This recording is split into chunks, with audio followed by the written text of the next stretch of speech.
If the Sun Sentinel goes to Koch, our media will become a joke.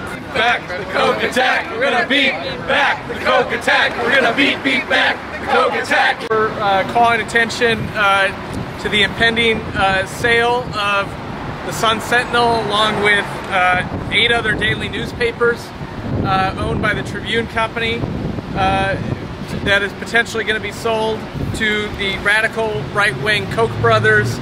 We don't want our daily newspaper here in one of our daily newspapers here in South Florida to become a megaphone to amplify the radical libertarian views of the Koch Brothers and their radical agenda.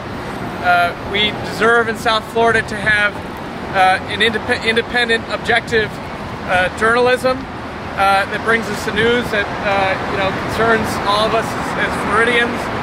And the South Florida Sun Sentinel, along with the Orlando Sentinel, are at risk of becoming a powerful weapon in the Koch Brothers' arsenal, along with the think tanks and political groups that they fund, like the Cato Institute, like ALEC, like Americans for Prosperity, and the Tea Party. The Sun Sentinel, being owned by the Kochs, would promote a radical agenda that includes defunding education, privatizing Social Security, overturning the new health care law, eliminating the minimum wage, attacking evidence of global warming and climate change, and destroying unions.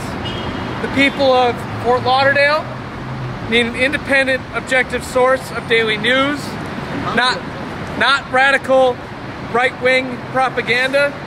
And we're calling on the investors who own the Tribune Company that are selling this newspaper to say no to selling our daily news to radical right-wingers like the Koch brothers, or alternatively, Rupert Murdoch, who's also interested in buying this company and who already owns Fox News. This is the first of several events that are happening here. There was one in Orlando last week, outside of the Orlando Sentinel, in Los Angeles with the LA Times, in Chicago, the Chicago Tribune, and other newspapers owned by the Tribune Company around the country.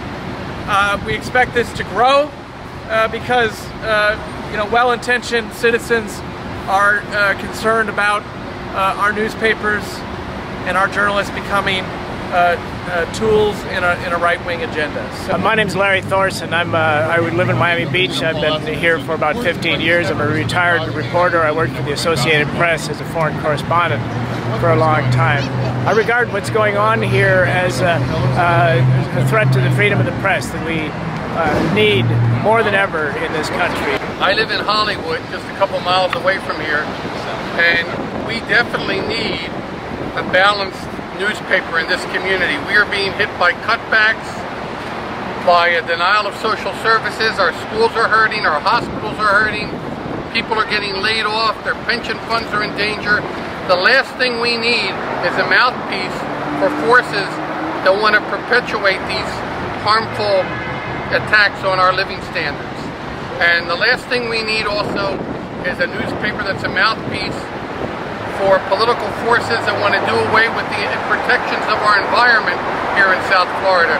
We also have very serious problems being caused by climate change. The last thing we need is a propaganda piece that's going to deny that climate change exists and that the changes in our environment are a serious problem for the future of South Florida. We don't believe that the Sun Sentinel needs a Koch problem. And here today, we are here to, as the first step of our intervention. So, thank you. The Koch attack, we're gonna beat back. The Koch attack, we're gonna beat back. The Koch attack, we're gonna beat back. The Koch attack, we're gonna beat back. The Koch attack.